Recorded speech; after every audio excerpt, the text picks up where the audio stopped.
Excellencies, as far as Pakistan is concerned, we were among the first to recognize Palestinian statehood in 1988. And now we welcome the recognition of the state of Palestine by a number of countries recently around the globe, and urge others to also follow suit, because time and tide wait for none. We are further grateful for President Trump's timely initiative to invite Arab Islamic states 3 days ago here in this building for a consultative session at the United Nations. And I was also part of that consultative process.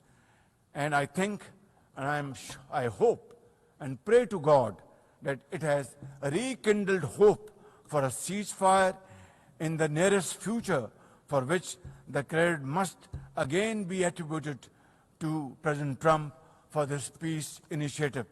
Excellencies, Israel's recent attack on Doha and its continued violations of the sovereignty and territorial integrity of numerous countries is reflective of its rogue behavior. Pakistan stands unwaveringly with our brothers and sisters in Qatar.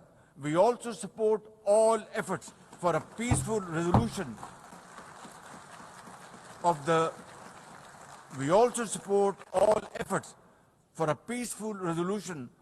Ukraine conflict in line with the UN Charter to end human sufferings and global turmoil caused by this protracted war.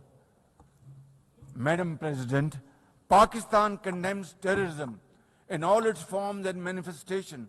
For over 2 decades, Pakistan has been at the front line of global counter-terrorism efforts, having suffered over 90,000 people.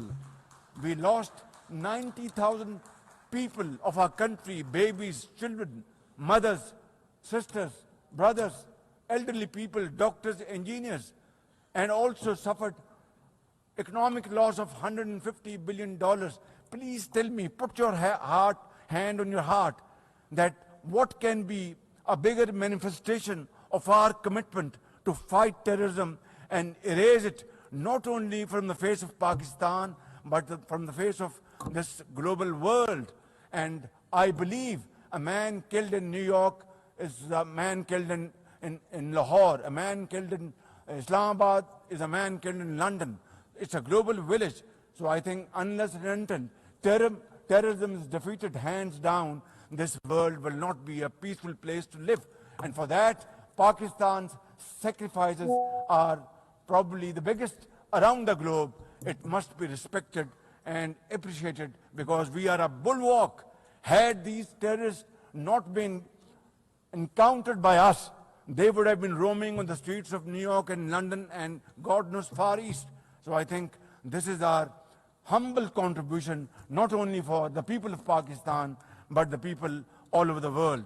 Today we face externally sponsored terrorism, particularly from foreign-funded groups such as the TTP, Fitna al-Khawarij, Fitna al-Hindustan, BLA, and its Majid Brigade.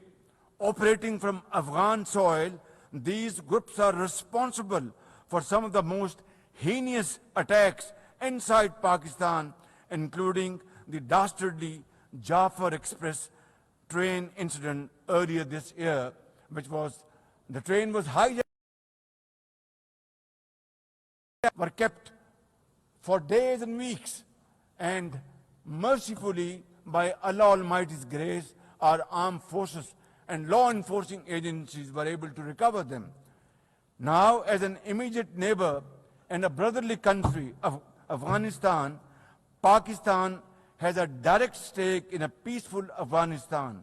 We believe that the key to development and prosperity lies in regional stability and connectivity. Pakistan continues to engage with all partners to extend humanitarian assistance, promote economic recovery, and encourage inclusive political framework in Afghanistan. The interim Afghan government must, however, uphold human rights, including women's rights. Above all, we expect that Afghan interim government to take effective action against terrorist groups and to ensure that Afghan soil is not used for terrorism against any country. Ladies and gentlemen, there must be no space for hate speech, discrimination or violence against any person or against any religion. Hate-driven ideologies such as India's Hindutva-driven extremism pose a danger to the entire world. While there is growing recognition of the dangers posed by Islamophobia, the imperative of effectively combating this menace can hardly be overemphasized. Pakistan welcomes the appointment of a UN Special Envoy to combat this scourge. Ladies and gentlemen, while we are confronted with the climate crisis, it demands the most urgent collective action. In 2022, Pakistan faced massive floods of humongous proportions that caused huge losses amounting to $34 billion and many valuable lives lost. This year again, we are dealing with another mega flood with thousands of villages washed away from the face of the earth, millions of people displaced, more than 1,000 killed, and billions of dollars of crop, livestock and property washed away, lost to flood waters. Our nation stands united in these testing times, and we are dealing with this natural calamity with remarkable resilience by the grace of God. I have declared a climate emergency to cope with this challenge. The catastrophic floods of 2022 and 2025 this year are glaring examples of loss and damage caused due to climate change.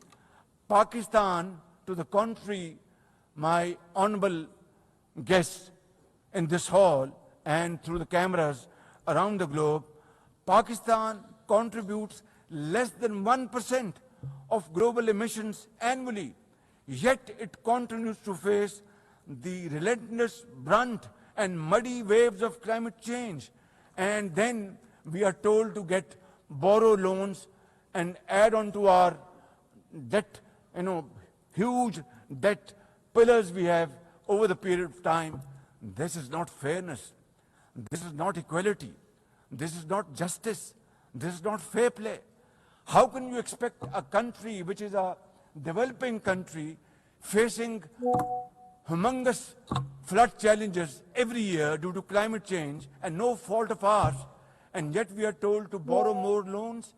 I think borrowing loan would be destroying your economy. We will be better off than not borrowing loan and standing on our own feet, working hard, tirelessly, blood and sweat, and we will, inshallah, make Pakistan a great country, inshallah. Ladies and gentlemen, while we deal with climate change, I bear good tidings on the domestic economic front. Socio-economic development and the welfare of our people are among my government's foremost priorities. We have successfully implemented deep-rooted structural macroeconomic reforms, modernized and broadened our taxation system, intensified efforts to mobilize productive investment, and embraced digitization, AI, and crypto as the tools of the future. Strategic partnerships, including our all-weather cooperation with China through the China-Pakistan Economic Corridor under President Xi Jinping's landmark Belt and Road Initiative, are contributors to our progress as I speak. I admire the vision and foresight of President Xi Jinping, whose recently launched Global Governance Initiative, along with other global initiatives, offers a comprehensive framework for a more just, fair, and inclusive development.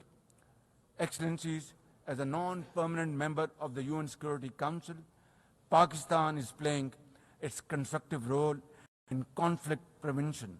The unanimous adoption of Resolution 2788 under our presidency of the Council has renewed our collective commitment to multilateralism, respect for the UN Charter, and effective implementation of UN Security Council resolutions.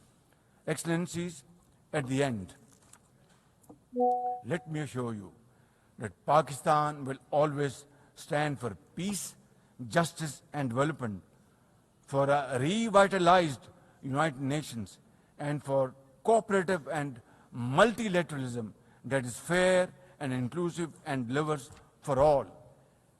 Therefore, let this 80th anniversary not simply commemorate history, let us make history and chart a future for the next 80 years with these United Nations as enduring hope for global good. Let us truly strive to become better together. Thank you very much. United Nations, long live. God bless you.